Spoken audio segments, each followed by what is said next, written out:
The red dust of Loc Ninh swirled beneath General Văn Tiến Dũng boots as he crouched over, field maps spread across ammunition crates, the acrid smell of diesel exhaust and gun oil thick in the April heat. What unfolded in those final weeks of 1975 would determine whether 30 years of sacrifice from the rice paddies of Dien Bien Phu to the tunnels of Cu Chi had been worth the rivers of blood. The prize glittering before Hanoi's Politburo was not just Saigon, but the soul of a divided nation, and the chance to write the final chapter of the longest war in Vietnamese history.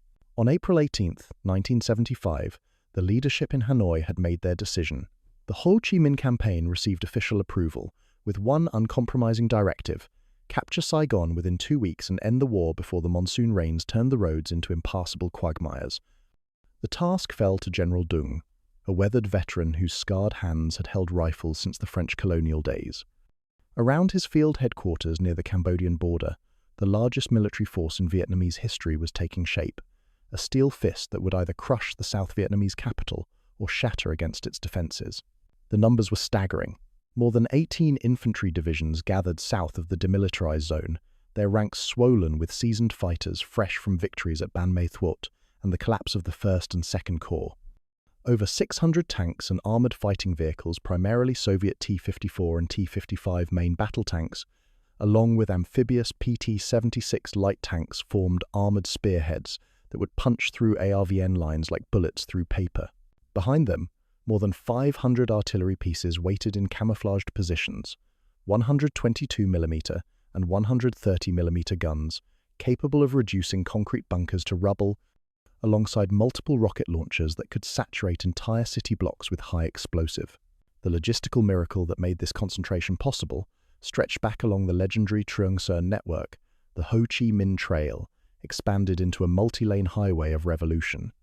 In the first quarter of 1975 alone, political cadres had meticulously counted over 100,000 tons of supplies flowing south: diesel fuel for the tank columns, shells for the artillery batteries, rice for the infantry, and medical supplies for the inevitable casualties. Tens of thousands of truck convoys had ground their way through mountain passes and jungle clearings, their headlights creating serpentine rivers of light in the darkness. General Dung's planners had studied the meteorological reports with the precision of farmers planning a harvest. Late April offered the perfect window, daytime temperatures climbing to 33 degrees Celsius, with dry conditions that would favor armor operations and river crossings. The punishing heat would test foot soldiers moving in their trademark rubber sandals, but tanks and artillery pieces needed firm ground, not the mud-soaked terrain that would arrive with the monsoons. The operational plan unfolded like the fingers of a closing fist. 5 separate axes would converge on Saigon simultaneously, overwhelming ARVN forces through sheer momentum and preventing any coordinated defense. The First Corps would strike from the northwest through Cu Chi, where the famous tunnel networks had sheltered resistance fighters for over a decade.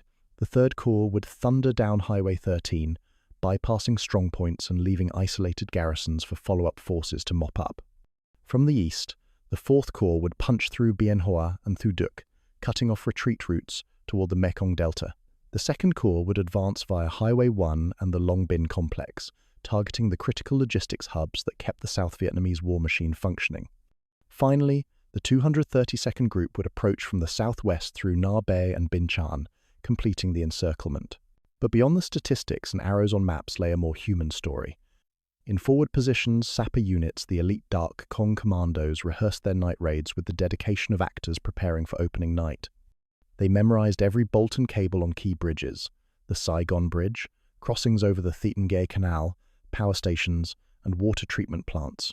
Their mission was surgical seize and hold these choke points intact, keeping routes open for the tank columns that would follow at first light.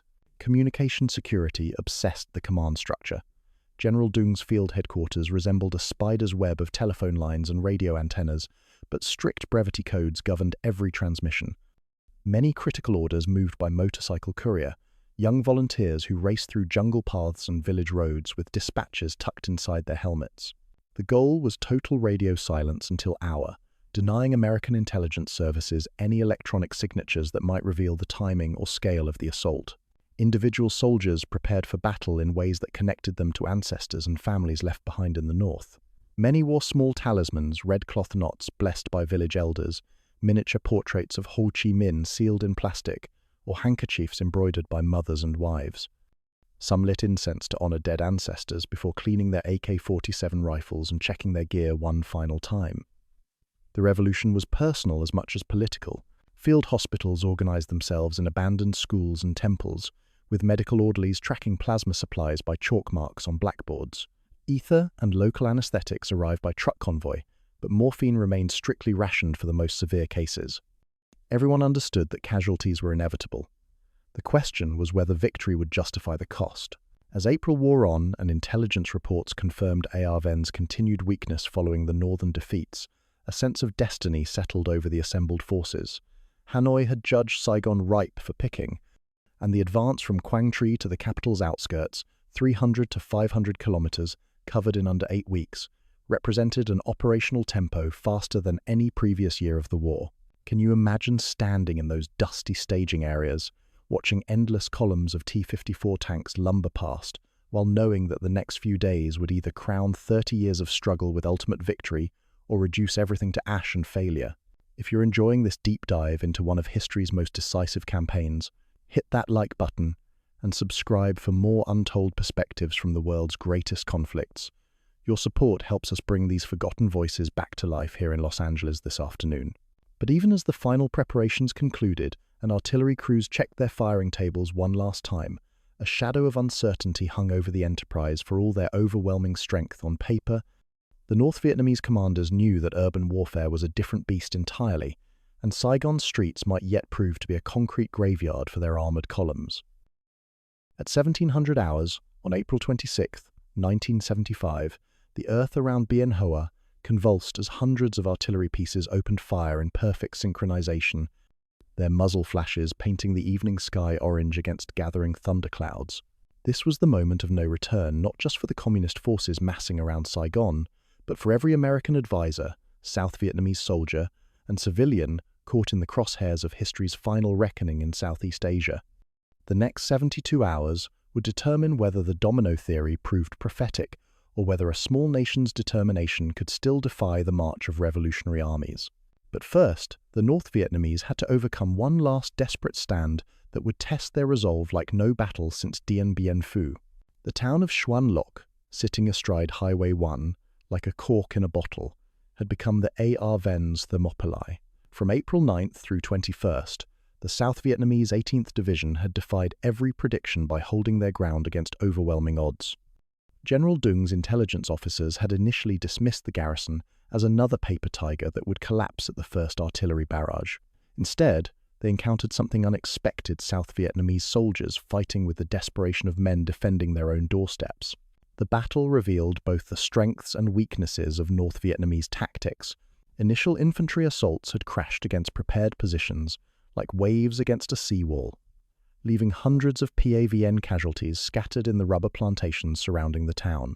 The defenders had learned painful lessons from earlier defeats, concentrating their remaining armor and coordinating with what little air support remained in the VNAF inventory.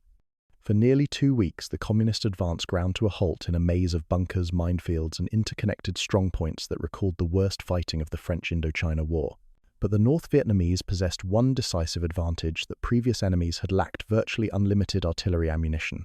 Rather than continue costly frontal assaults, PAVN commanders shifted to a methodical demolition campaign. 130mm guns, positioned beyond the range of ARVN counter-battery fire, began systematically reducing the town to rubble. Each day brought fresh barrages that pulverized buildings, collapsed bunkers, and gradually wore down the defenders' will to resist. Simultaneously, tank infantry teams executed flanking maneuvers through the jungle, cutting Highway 1 and isolating Xuân Lộc from reinforcement or resupply. The final collapse came not through heroic assault, but through simple exhaustion. ARVN ammunition stocks dwindled to nothing, medical supplies ran out, and the constant artillery fire had shattered the defenders' nerves. When PAVN forces finally overran the ruins on April 21st, they found a ghost. What would happen when the assault reached Saigon's concrete maze of neighborhoods, each potentially harboring desperate defenders? General Dung's answer was overwhelming firepower, applied with surgical precision. At exactly 1700 hours on April 26th, the Ho Chi Minh Campaign's opening barrage erupted across multiple targets simultaneously. 122mm rockets streaked toward Bien Hoa Air Base, their contrails drawing white lines against the darkening sky. 130mm guns targeted Long Binh Logistics Complex, where secondary explosions sent pillars of black smoke towering into the atmosphere. Ton Sur Nhut, Airport Saigon's lifeline to the Alps. PAVN forward observers, positioned in church steeples and apartment buildings throughout the city's outskirts, radioed corrections with clinical precision. Many troops later described the ground shivering beneath their feet as hundreds of guns fired in sequence, creating a drum roll of destruction that could be heard 30 kilometers away. The psychological impact was immediate. Civilians throughout Saigon understood that the final battle had begun. At dawn on April 27th, the tank columns began to roll. 4th Corps crews had spent the pre-dawn hours checking track tension, topping off fuel tanks, and stacking spare track links on their T-54 turrets.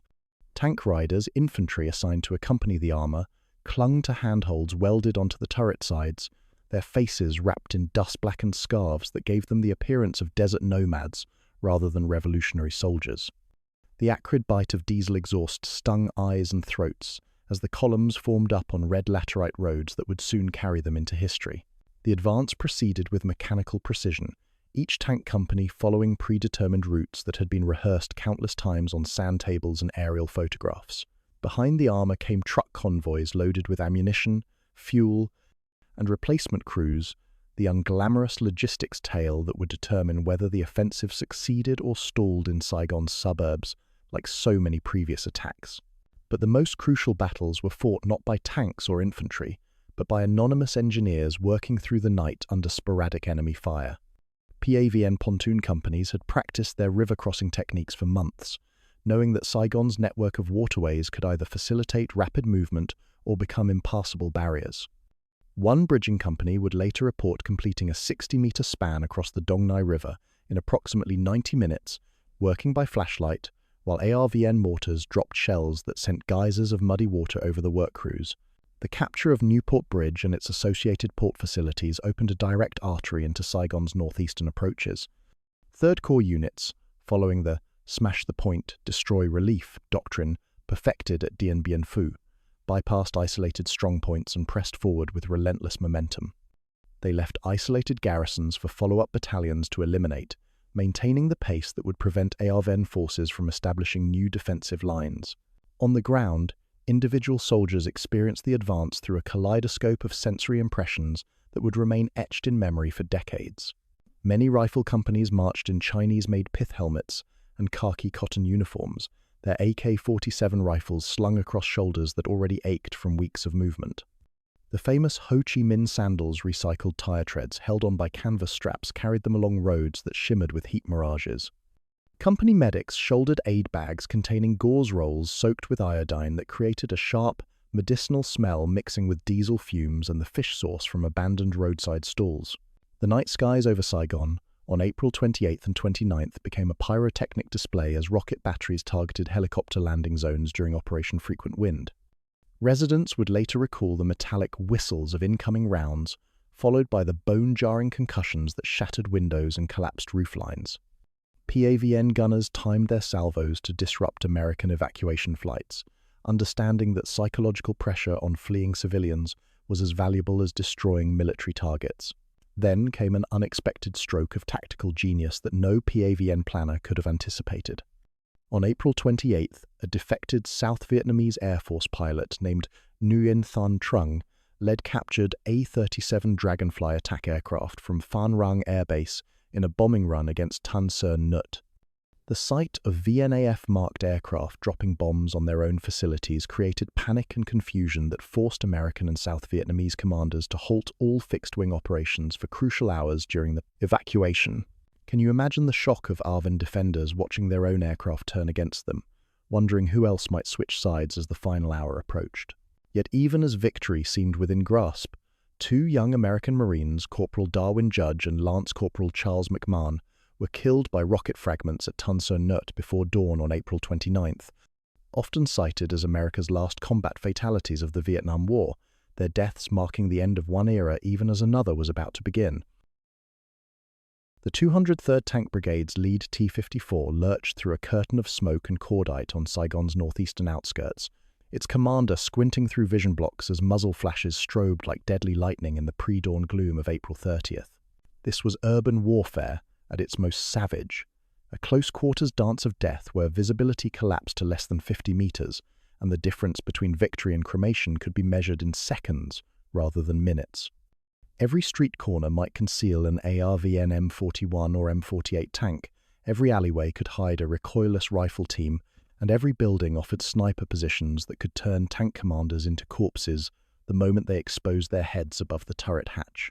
The brigade's approach through Thu Duc had transformed into a running gun battle that showcased both the potential and the limitations of armoured warfare in built-up areas.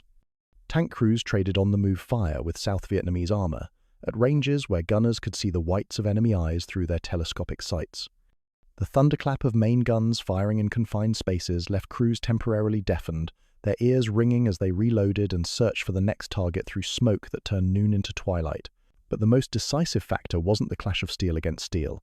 It was the systematic collapse of ARVN command and control that left individual units fighting blind and alone. PAVN political warfare specialists had coordinated their psychological offensive with military precision. Radio Liberation broadcast rolling updates throughout the night, its announcers speaking in calm, measured tones that contrasted sharply with the chaos erupting across the city. Party cadres pushed leaflets through neighborhoods that offered safe conduct passes and urged remaining garrisons to avoid useless bloodshed as the decisive general offensive general uprising reached its climax. The message was clear: resistance was futile, and surrender offered the only path to survival. On Highway 1 and Highway 13, civilian life intersected with military conquest in ways that illuminated the human dimension of historical transformation. Families pressed into roadside ditches at the sight of T-54 tanks, their children wide-eyed as these steel monsters rumbled past trailing clouds of diesel exhaust. Some vendors, rather than fleeing, handed canteens of warm tea to dusty infantrymen, whose faces showed the strain of weeks on the march. The smells of war, hot metal, burning rubber, and spilled fuel mixed with the everyday aromas of Vietnamese life. Fish sauce from shuttered food stalls, incense from household shrines, and the sweet scent of overripe jackfruit rotting on sidewalks. At dawn on April 30th, Dak Kong sapper teams achieved perhaps their most crucial success of the entire campaign. Working under small arms fire, they secured the power plant at Thu Duc and key bridge crossings without allowing prepared demolitions to detonate. One sapper later reported cutting detonation cords with ordinary pliers while rifle bullets sparked off concrete around his position, a moment of individual courage that kept Saigon's infrastructure intact for the advancing columns. The race for the Independence Palace had become a matter of historical symbolism as much as military necessity. Multiple tank crews would later claim the honor of ramming through the palace gates, creating a friendly rivalry between the crews of tanks 390 and 843 that persisted for decades. Both vehicles approached through streets littered with abandoned ARVN equipment, their tracks crushing discarded uniforms and scattered rank insignia that marked the dissolution of South Vietnam's military hierarchy. First Corps units, advancing through Cu Chi's red laterite roads, encountered scenes that captured the complexity of revolutionary victory. Children flashed V signs at passing columns, some running beside bicycles stacked with bedding and galvanized wash basins, the universal refugee load of families caught between armies. Abandoned M113 armoured personnel carriers sat in roadside ditches like mechanical corpses, their olive-drab paint already dulled by rust and red dust. The sounds of Saigon on April 30th created a layered audio landscape that residents would remember for the rest of their lives. The rhythmic chop of departing helicopters offshore, mixed with the irregular pop of celebratory small arms fire, and the metallic feedback of loudspeakers repeating surrender instructions every few minutes. Beneath it all ran the deeper rumble of tank engines and the distant crump of artillery as isolated pockets of resistance were systematically eliminated. At 1000 hours, Dương Văn Minh's radio broadcast calling for a ceasefire reached PAVN monitoring stations throughout the city.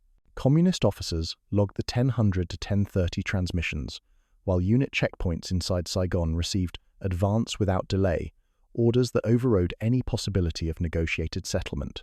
The revolution had momentum now, and momentum was everything in urban warfare. Individual soldiers experienced these climactic hours through intensely personal filters that revealed war's impact on human consciousness. Rifle squads cooked catfish in steel helmets over twig fires in abandoned courtyards, seasoning their improvised meals with fish sauce scavenged from shuttered stalls. The constant hunger that had defined their march south finally had the possibility of relief.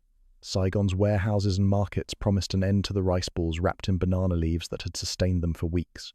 Tank crews faced their own unique challenges as they navigated streets designed for bicycles and pedestrians, not 35-ton fighting vehicles. One T-54 reportedly ran out of fuel near the Independence Palace, forcing its crew to borrow gasoline from a commandeered civilian car using a rubber hose before rejoining what was already being called the Victory Parade. The improvised nature of urban armor operations meant that tactical manuals provided little guidance for situations where tanks became gas stations and revolution required automotive theft. The medical dimension of the final assault revealed both PAVN's organizational sophistication and the brutal reality of close-quarters combat. Field hospitals established in school courtyards used ether and local anesthetics administered by orderlies who tracked plasma supplies with chalk marks on blackboards. Morphine remained strictly rationed for the most severe cases, forcing medical personnel to make agonizing decisions about pain management, while artillery duels raged blocks away.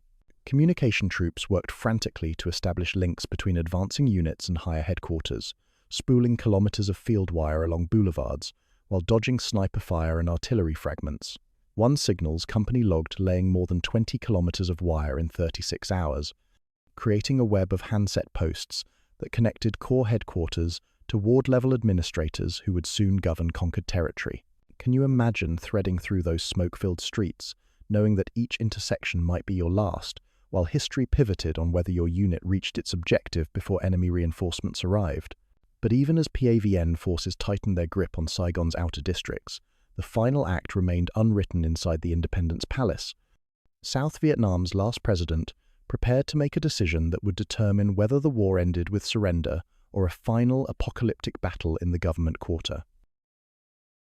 Tank 843 lurched through the ornate gates of the Independence Palace at late morning on April 30th, its steel treads crushing wrought iron-like paper, while diesel fumes pooled beneath the classical portico where South Vietnam's government had once projected power to the world. This single moment crystallized the collapse of an entire political order.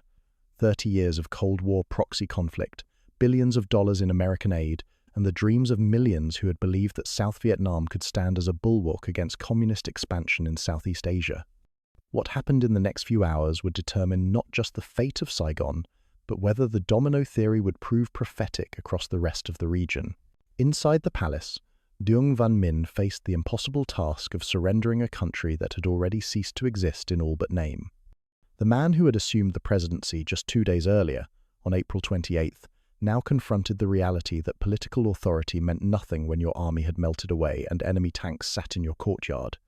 His radio broadcasts calling for a ceasefire had been monitored by PAVN signals intelligence, but the revolution possessed its own momentum that no negotiated settlement could halt. The meeting between Minh and PAVN, Colonel Bui Tin, a journalist from Nhan Dan newspaper who had accompanied the assault forces, encapsulated the surreal nature of historical transitions. When Minh stated that he wished to hand over power, Bui Tin replied with devastating simplicity, "You cannot hand over what you do not have." The exchange marked an unconditional surrender that occurred around late morning, witnessed by international journalists who had crowded onto the palace lawn to document the end of an era. But perhaps the most memorable detail of that climactic moment came from an entirely mundane source, a telephone. Palace staff later reported that during the surrender ceremony, a phone rang insistently in an adjacent room. A PAVN soldier picked up the receiver and, hearing an anxious caller asking about the situation, answered simply, "The revolution is here," before setting the phone back down. The casual finality of that response captured something essential about how power actually changes hands, not through grand proclamations, but through ordinary moments when ordinary people realize that everything has changed. Outside the palace, tank crews celebrated by waving red and blue National Liberation Front flags from their hatches, while reporters documented scenes that would define Vietnam War imagery for generations. The diesel fumes that pooled under the portico mixed with the acrid smell of spent ammunition and the sweet corruption of tropical flowers crushed under tank treads. Photographers captured images of young PAVN soldiers standing atop T-54 turrets, their faces showing exhaustion and disbelief that the long road south had finally ended at the palace gate. The systematic transformation of Saigon had already begun even before the official surrender. By noon on April 30th, Radio Saigon broadcast surrender instructions, while revolutionary songs like Tien Ve Saigon and Giai Phong Mien Nam played repeatedly across frequencies once dominated by American Armed Forces radio. Party cadres raised the NLF flag over the palace around midday, but the real work of revolution occurred in less photogenic locations throughout the city. The collapse of ARVN resistance revealed the psychological dimension of military defeat. Throughout Saigon's neighborhoods, South Vietnamese soldiers abandoned their uniforms in favor of civilian clothes, creating piles of discarded military gear in alleys and gutters. PAVN memoirs describe finding rank slides ripped off and tossed into storm drains, the golden insignia of defeated authority literally thrown into the gutter. Some ARVN units simply evaporated, as individual soldiers made private decisions about whether continued resistance served any purpose beyond extending the bloodshed. The Riverine Southwest Axis, the 232nd Group, provided a different perspective on the final assault, as they used ferries and commandeered barges to cross the Anhabert waterways. Infantry later described the slap of oily water against wooden hulls, and the creak of makeshift ramps as they offloaded onto docks that still smelled of fish sauce and diesel fuel. This waterborne approach avoided the urban fighting that characterized other sectors, but it required navigation skills that transformed ordinary soldiers into reluctant sailors. Individual experiences of victory varied dramatically depending on unit assignment and personal temperament. Political officers held evening Sinhuat sessions, structured discussions about discipline, property protection, and proper behavior towards southern civilians. The emphasis on Duan Ket unity reflected leadership concerns about maintaining revolutionary ideals amid the intoxication of conquest.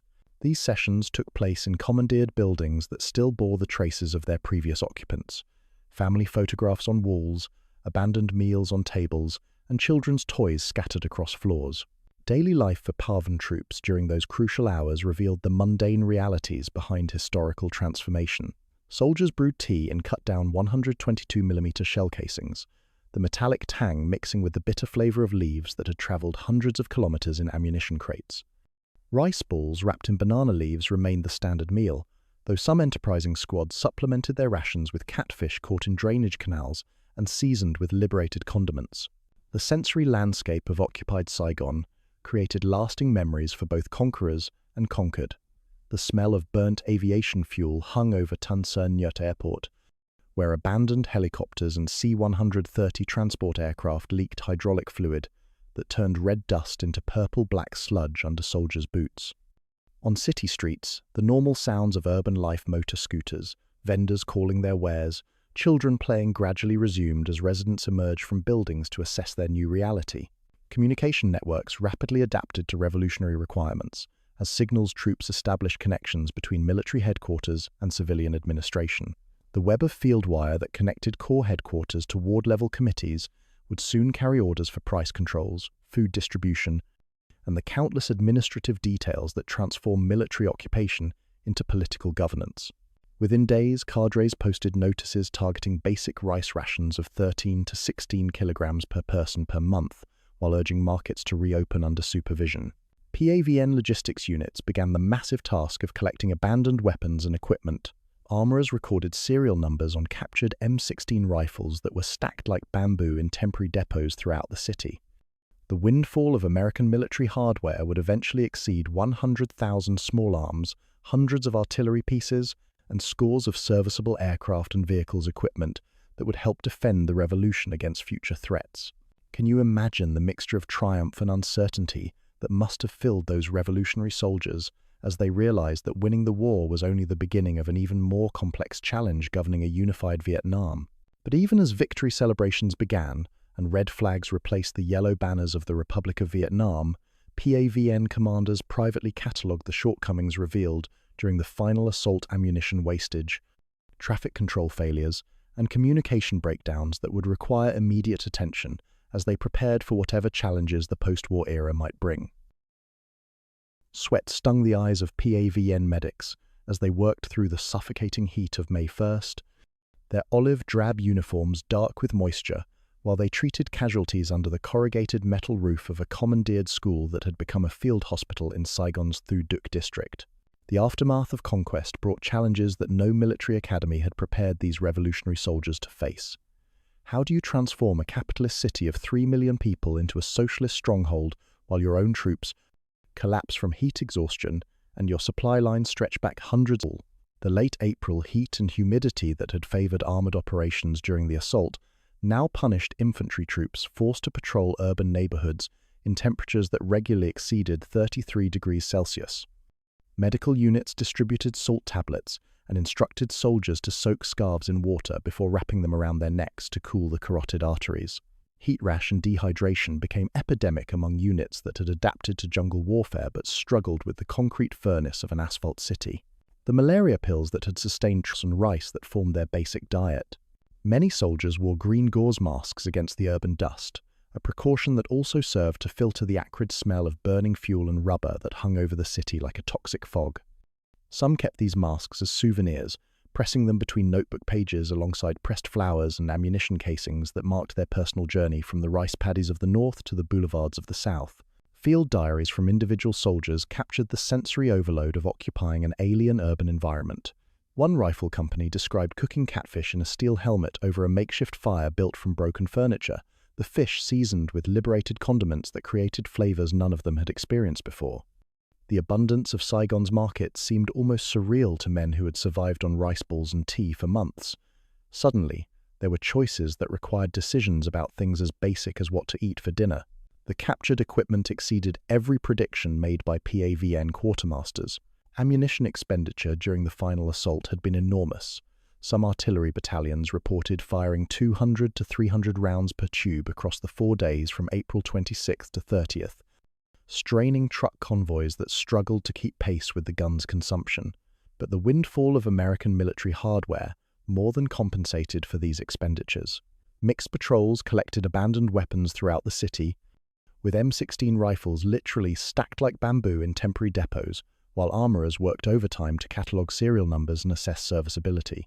The engineering challenges of urban occupation required innovations that transformed ordinary soldiers into improvised city planners. Communication troops spooled endless kilometers of field wire along boulevards, creating a web of handset posts that connected military headquarters to civilian administrators who would soon govern conquered territory.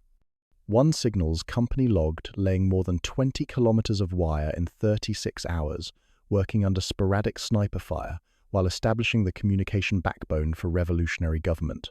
Engineer units quickly cleared demolitions from bridges and organized captured bulldozers to remove rubble from key intersections.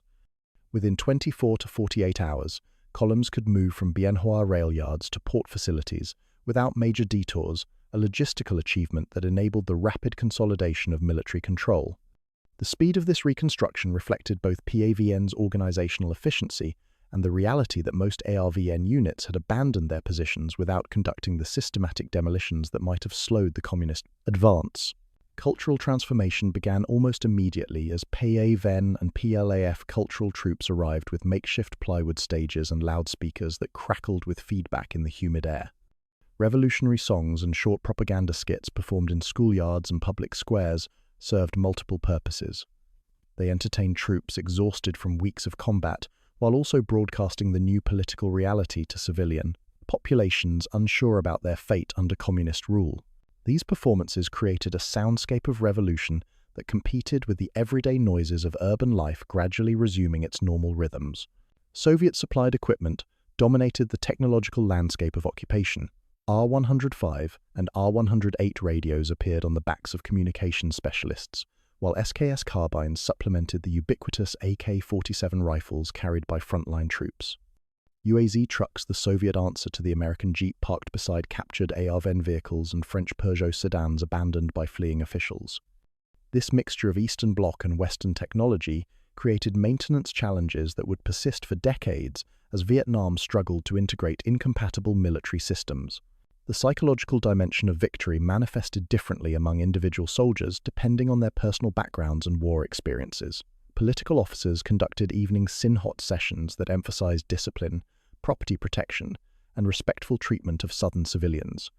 The stress on Duan Ket, unity, reflected leadership concerns about maintaining revolutionary ideals amid the intoxication of conquest. These structured discussions took place in buildings that still bore the traces of their previous occupants: family photographs on walls, abandoned meals growing cold on tables, children's toys scattered across floors where ARVN families had fled in panic.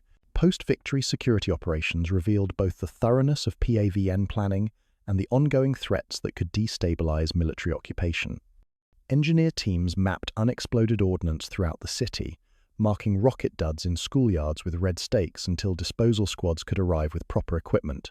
The systematic nature of this effort reflected lessons learned from previous urban battles, where civilian casualties from unexploded munitions had created political problems for occupying forces. Individual acts of improvisation highlighted the human dimension of historical transformation. Tank crews faced fuel shortages that required creative solutions. One T-54 crew reportedly borrowed gasoline from a commandeered civilian car using a rubber hose, then rejoined what was already being called the Victory Parade. Another tank crew allegedly tied a live pig liberated from a roadside pen to their rear deck as a mascot, feeding it rice scraps as they rumbled through streets lined with curious civilians. Traffic control became an immediate priority as military columns, civilian refugees, and normal urban traffic created unprecedented congestion at key intersections. Young cadres with red armbands appeared as improvised traffic police, blowing tin whistles to unsnarl columns of bicycles, buses, and armor that competed for space on roads designed for a different era. The sight of teenage revolutionaries directing T-54 tanks around motor scooter traffic captured something essential about the collision between military occupation and civilian life. Can you imagine the mixture of exhaustion and exhilaration that must have overwhelmed these young soldiers as they realized that their personal war was over, but their responsibilities as revolutionaries were just beginning? Yet even as revolutionary administration took shape and red flags replaced the symbols of the old regime, PAVN commanders understood that military victory was only the first step in a transformation that would require decades to complete, and the ultimate success of their revolution would depend on whether they could govern as effectively as they had fought. The bells of Ngoc Hoang and Vien Nom pagodas rang out across Saigon's morning air on May 2nd, 1975, their bronze voices mixing with the rumble of T-54 engines and the shouts of cadres directing traffic at intersections where revolutionary banners now fluttered in the humid breeze. The transformation of South Vietnam's former capital into the southern terminus of Ho Chi Minh's revolution represented more than military conquest. It marked the culmination of what Hanoi's theorists called the Phia DB4 two-strategy line, the evolution of people's war into conventional mobile warfare that had taken 30 years to perfect. The armored pincers that had crushed Saigon's defenses would be studied in military academies for decades as proof that revolutionary forces could master the most sophisticated forms of modern combat while maintaining their political purity. But beneath the ideological triumphalism lay the practical challenge of governing 3 million people who had lived under capitalist systems for decades and whose loyalty to the new order remained uncertain at best. The speed of transformation amazed even veteran party organizers who had overseen the integration of other liberated territories. Within 72 hours of the palace surrender, traffic police had reappeared at major intersections, young cadres with red armbands who blew tin whistles to coordinate the movement of bicycles, buses, and military vehicles through streets still littered with abandoned equipment. The sight of teenage revolutionaries directing tank columns around motor scooter traffic captured the surreal nature of historical transition, where the instruments of war competed for road space with the mundane necessities of urban life. Revolutionary time began immediately. The calendar clicked over to reflect new political realities as streets received new names, portraits were rehung in government buildings, and the phrase Ngai Jiai Fong, Liberation Day, appeared stamped on wall newspapers dated 30th of the 4th, 1975. This systematic erasure and replacement of symbolic infrastructure served notice that the old order had not merely been defeated, but would be systematically obliterated from public memory. Individual soldiers experienced these post-victory days through intensely personal filters that revealed how revolutionary triumph affected ordinary consciousness. Field diaries mention the persistent bitter aftertaste of malaria pills, mixing with the flavors of liberated food, canned peaches, and condensed milk that represented luxuries beyond imagination for men who had subsisted on rice and fish. Source for months.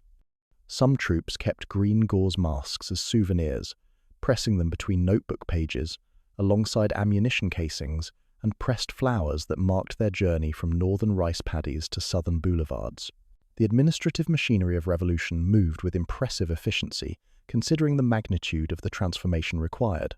Key ministries and the national radio station operated under revolutionary control by May 1st and 2nd, with the Military Management Committee for Saigon Gia Dinh issuing proclamations that established new legal frameworks for everything from food distribution to currency exchange. These bureaucratic details might seem mundane compared to tank battles and artillery barrages, but they represented the unglamorous foundation upon which lasting political change would be built. Hanoi's propaganda apparatus immediately began framing the victory within the broader narrative of Vietnamese resistance dating back to 1945. Party theorists described the campaign as the culmination of non-stop struggle, linking the 1975 offensive to earlier Viet Minh victories and the 1972 Easter offensive as components of a single historical arc. This interpretation served multiple purposes. It legitimized decades of sacrifice while positioning the Communist Party as the eternal guardian of Vietnamese independence against foreign domination. The collection of abandoned weapons revealed the scale of ARVN's collapse more clearly than any battlefield assessment. Mixed patrols worked through neighborhoods collecting M16 rifles that accumulated in depots like bamboo, while armorers struggled to catalog serial numbers on equipment that represented billions of dollars in American military aid. The irony was inescapable. Weapons, intended to stop communist expansion, would now arm the revolutionary state that emerged from that expansion's success. Cultural transformation proceeded alongside administrative reorganization, as PAVN and PLAF cultural troops established makeshift stages throughout the city. Revolutionary songs and propaganda skits performed on plywood platforms created a new soundscape that competed with traditional urban noises. The calls of street vendors, the puttering of motor scooters, and the conversations of families attempting to resume normal life under extraordinary circumstances. Loudspeakers that crackled with feedback in the humid air broadcast messages about unity and reconstruction, while children played in courtyards where unexploded ordnance. Disposal teams worked to clear rocket duds marked with red stakes. The logistical achievement of maintaining supply lines from North Vietnam to occupied Saigon demonstrated organizational capabilities that surprised even sympathetic observers. Communication troops had strung more than 20 kilometers of field wire throughout the city within 36 hours, creating networks that connected corps headquarters to ward-level administrators who would implement revolutionary policies at the neighborhood level. This web of handset posts enabled centralized decision-making while maintaining the personal contact between leaders and followers that communist theory demanded. Individual acts of improvisation revealed the human dimension of historical transformation in ways that official histories often overlooked. Tank crews faced fuel shortages that required entrepreneurial solutions. One T-54 crew allegedly borrowed gasoline from a commandeered civilian car using a rubber hose before rejoining victory parades through streets lined with curious onlookers. Another crew reportedly tied a live pig to their rear deck as a mascot, feeding it rice scraps while rumbling through neighborhoods where residents emerged from buildings to assess their new reality. The systematic clearing of explosive devices throughout the city reflected both PAVN's professional competence and the ongoing dangers that could destabilize military occupation. Engineer teams methodically mapped unexploded ordnance in schoolyards, markets, and residential areas where rocket duds posed threats to civilian populations. The red stakes that marked dangerous areas became temporary fixtures in an urban landscape already transformed by 30 years of war. Climate remained a persistent challenge as May temperatures and humidity tested troops adapted to jungle conditions, but unprepared for urban heat that reflected off concrete and asphalt to create furnace-like conditions. Medical units continued distributing salt tablets while instructing soldiers to soak scarves in water before wrapping them around their necks to cool carotid arteries. Heat exhaustion joined the list of occupational hazards facing revolutionary forces whose victory had brought new forms of suffering. The confusion over which tank had first breached the Independence Palace gates became a source of friendly rivalry that illustrated the human need for individual recognition within collective achievement. Both crews of tanks 390 and 843 claimed the honor, leading to good-natured disputes that would persist for decades as veterans gathered to commemorate their shared experience of making history. Can you imagine the mixture of pride and uncertainty that must have filled these revolutionary soldiers as they realized that conquering Saigon had been the easy part compared to the challenge of transforming Vietnamese society according to socialist principles. But even as revolutionary administration consolidated its control over South Vietnam's former capital, PAVN commanders privately catalogued the lessons learned from urban warfare, the ammunition wastage, communication breakdowns, and coordination failures that would require immediate attention as they prepared to defend their victory against whatever counter-revolutionary threats might emerge in the months and years ahead. A PAVN loudspeaker truck sat wedged against a concrete traffic island near Saigon's cathedral on May 3, 1975, its looped surrender message still crackling into the noon sun, while soldiers jacked up the vehicle with a salvaged log and cursed the urban planning that had never anticipated revolutionary sound trucks. The irony was perfect and painful. Here was the revolution literally stuck in traffic while proclaiming its victory to a city that was still learning what victory actually meant. The next few weeks would reveal whether 30 years of warfare had produced leaders capable of governing as effectively as they had fought, or whether military triumph would collapse under the weight of administrative incompetence and ideological rigidity. PAVN casualty reports from the final assault remained deliberately sparse, reflecting both security concerns and the uncomfortable reality that urban warfare had proven more costly than planners had anticipated. Vietnamese sources claimed hundreds killed and wounded during the April offensive, while Western estimates varied wildly, a discrepancy that historians continue to debate due to inconsistent unit logs and the communist leadership's reluctance to acknowledge setbacks even in victory. The gap between official triumphalism and private assessments would become a recurring theme as the revolution grappled with the difference between conquering territory and governing populations. The smell of burnt aviation fuel dominated the sensory landscape at Tan Son Nhut Airport, where abandoned helicopters and transport aircraft created a graveyard of American military technology. Hydraulic fluid leaked from disabled machines, mixing with red dust to create purple-black sludge that clung to soldiers' boots and marked their passage through a facility that had once represented American power in Southeast Asia. The visual symbolism was unmistakable, but the practical challenge of converting this infrastructure to serve revolutionary purposes required technical expertise that many PAVN units simply lacked.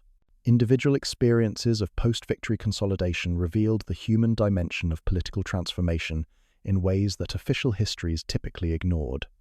Daily life snapshots from soldier memoirs captured moments that would define personal memories for decades. Rice balls wrapped in banana leaves eaten on tank decks, while diesel engines cooled, canteens refilled from roadside pumps that still carried the taste of Saigon's urban water system, and tea boiled in cut-down 122mm shell casings that gave the brew a metallic tang, mixing with bitter leaves that had travelled hundreds of kilometres in ammunition crates.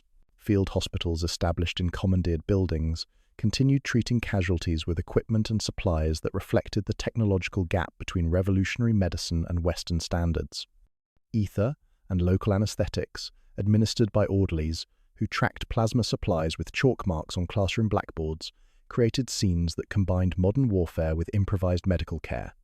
Morphine remained strictly rationed for the most severe cases, forcing medical personnel to make agonizing decisions about pain management, while the sounds of ongoing security operations echoed through broken windows. Communication networks expanded daily as signals troops worked to connect military headquarters with civilian administrators who would implement revolutionary policies at the neighborhood level.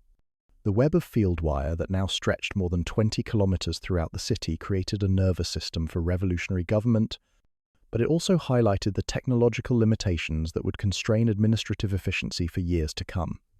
Handset posts linking corps commanders to ward committees represented impressive organizational achievement, but they also revealed the extent to which the revolution depended on labor-intensive solutions to problems that Western governments solved with electronic systems.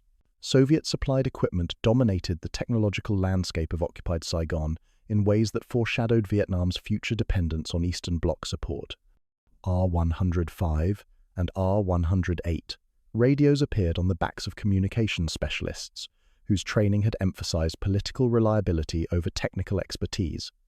SKS carbines supplemented the ubiquitous AK-47 rifles carried by troops who understood Marxist-Leninist theory better than equipment maintenance procedures. UAZ trucks parked beside captured ARVN vehicles, and abandoned Peugeot sedans created maintenance challenges that would persist for decades as Vietnam struggled to integrate incompatible military systems inherited from multiple foreign-backed sponsors. The soundscape of conquered Saigon on April 30th had created layered audio memories that residents would carry for the rest of their lives. The rhythmic chop of departing helicopters offshore, mixed with the irregular pop of celebratory small arms fire and the metallic feedback of loudspeakers repeating surrender instructions every few minutes. Beneath these immediate sounds ran the deeper rumble of tank engines and the distant crump of artillery as isolated pockets of resistance were systematically eliminated. This acoustic environment of revolution would gradually give way to more familiar urban noises, but the memory of that particular day's soundtrack remained etched in civilian consciousness as the moment when one era ended and another began. Political officers worked overtime to maintain revolutionary discipline deals through personal behavior. Guards posted at hospitals and pagodas, including Ngoc Hoang and Vien Nim temples, demonstrated the leadership's understanding that religious institutions required special protection to avoid alienating populations whose loyalty remained uncertain.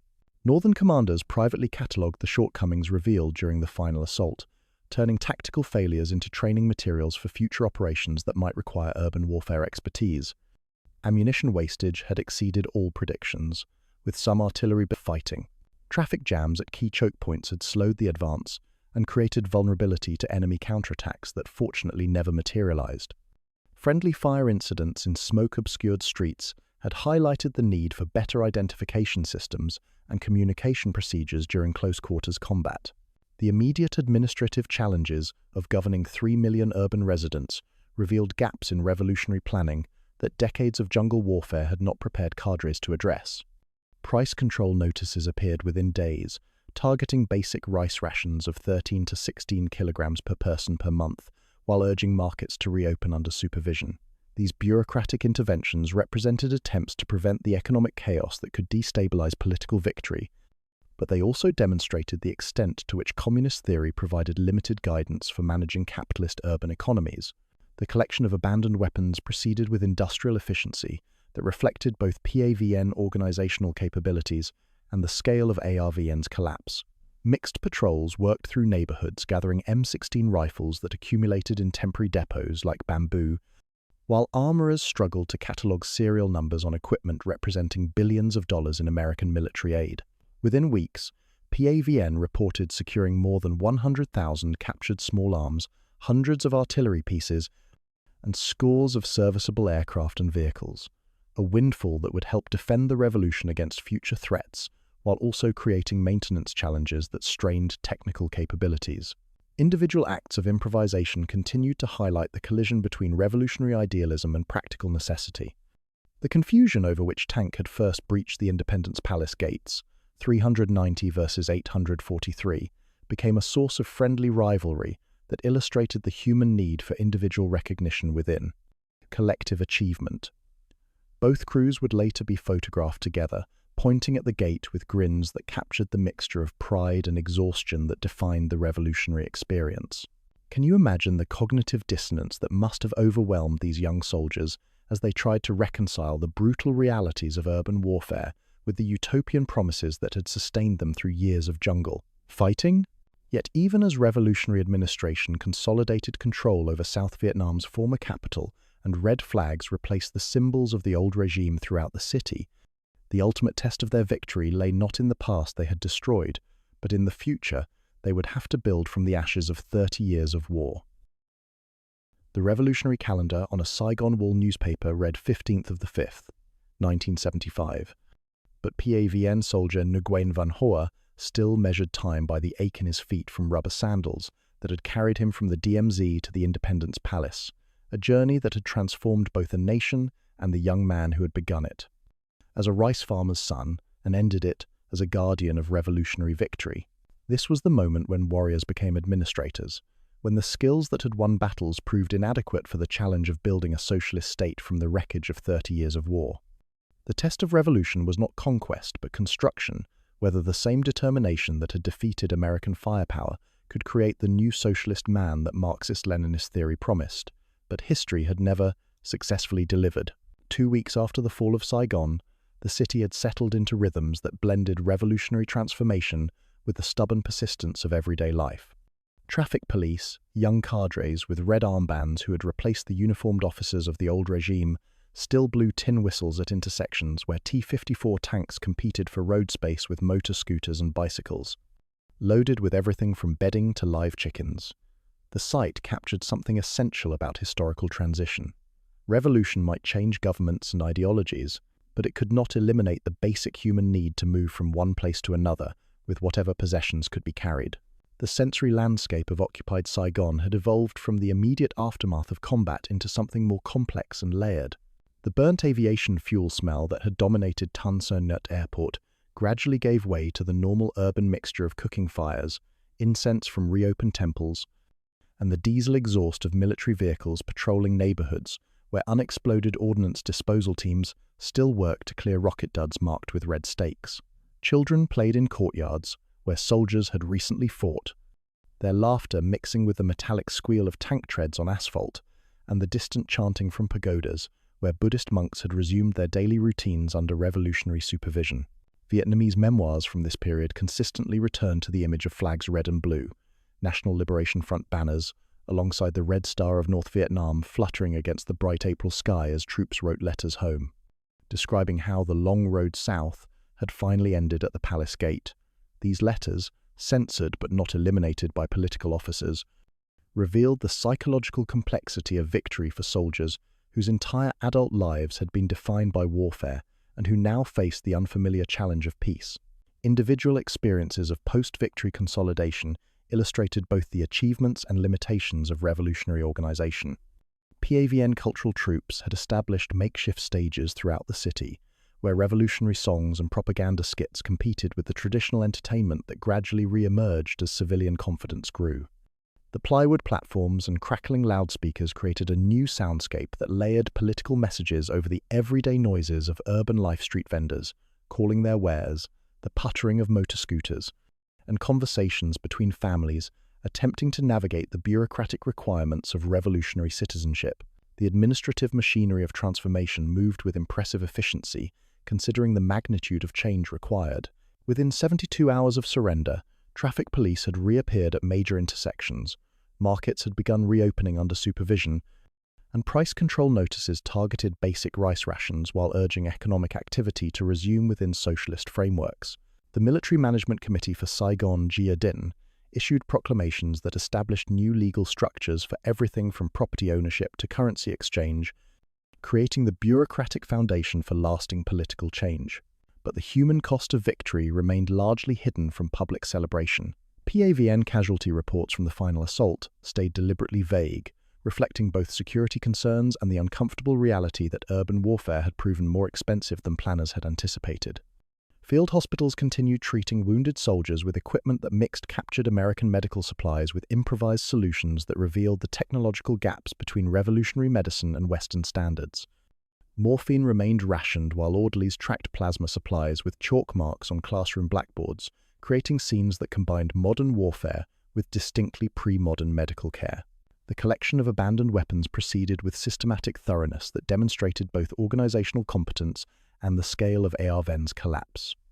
Mixed patrols reported securing more than 100,000 captured small arms, hundreds of artillery pieces, and scores of serviceable aircraft and vehicles within the first few weeks of occupation. Armorers worked overtime to catalog serial numbers on equipment representing billions of dollars in American military aid, creating inventories that would help defend the revolution, while also revealing maintenance challenges that would strain technical capabilities for years to come. Communication networks expanded daily as signals troops connected military headquarters with civilian administrators, implementing revolutionary policies at the neighborhood level. The web of field wire that now stretched throughout the city created an impressive nervous system for socialist governance, but it also highlighted the labor-intensive solutions that characterized Vietnamese approaches to problems Western governments solved with electronic systems. Handset posts linking corps commanders to ward committees represented genuine organizational achievement, but they also foreshadowed the technological limitations that would constrain administrative efficiency throughout the post-war era. Hanoi's propaganda apparatus worked to frame the victory within the broader narrative of Vietnamese resistance dating back to 1945. Party theorists described the Ho Chi Minh Campaign as the culmination of non-stop struggle, linking the 1975 offensive to earlier Viet Minh victories and the 1972 Easter Offensive as components of a single historical arc. This interpretation served multiple purposes. It legitimized decades of sacrifice, while positioning the Communist Party as the eternal guardian of Vietnamese independence against foreign domination. The lessons learned from urban warfare quickly entered PAVN training doctrine, as commanders catalogued both successes and failures for future reference. Ammunition wastage had exceeded all predictions, traffic control had created dangerous bottlenecks, and friendly fire incidents in smoke-obscured streets had revealed coordination problems that required immediate attention. These tactical assessments would inform military education for decades as Vietnam prepared to defend its revolution against whatever threats might emerge from the broader Cold War struggle. Individual acts of heroism and improvisation gradually crystallized into the folklore that would define revolutionary memory for subsequent generations. The confusion over which tank had first breached the Independence Palace gates became a source of friendly rivalry between the crews of tanks 390 and 843, both of whom would later be photographed together, pointing at the gate with grins that captured the mixture of exhaustion and triumph that defined the revolutionary experience. Climate had proven as formidable an enemy as ARVN resistance, with late April heat and humidity testing troops adapted to jungle conditions but unprepared for urban temperatures that reflected off concrete and asphalt to create furnace-like conditions. Medical units continued distributing salt tablets, while instructing soldiers to soak scarves in water before wrapping them around their necks to cool carotid arteries. Lessons that would inform future urban operations in tropical environments. The systematic clearing of explosive devices throughout the city reflected both professional competence and ongoing security concerns that could destabilize military occupation. Engineer teams methodically mapped unexploded ordnance in schoolyards, markets, and residential areas where civilian casualties from rocket duds could create political problems for revolutionary authorities. The red stakes marking dangerous areas became temporary fixtures in an urban landscape already transformed by decades of warfare. Can you imagine the mixture of pride, exhaustion, and uncertainty that must have overwhelmed these young revolutionaries as they realized that winning the war had been only the beginning of an even more complex challenge governing a unified Vietnam according to socialist principles that had never been successfully implemented in an urban, technologically advanced society. As May turned into June and the immediate chaos of conquest gave way to the routines of administration, PAVN soldiers began writing letters home that captured both the magnitude of their achievement and the daunting nature of the tasks ahead. Letters that described how they had traveled from rice paddies to concrete boulevards, from jungle warfare to urban governance, from revolutionary dreams to the sobering realities of building a socialist state in a world still dominated by capitalist powers who would not forgive or forget their victory in the heart of Southeast Asia.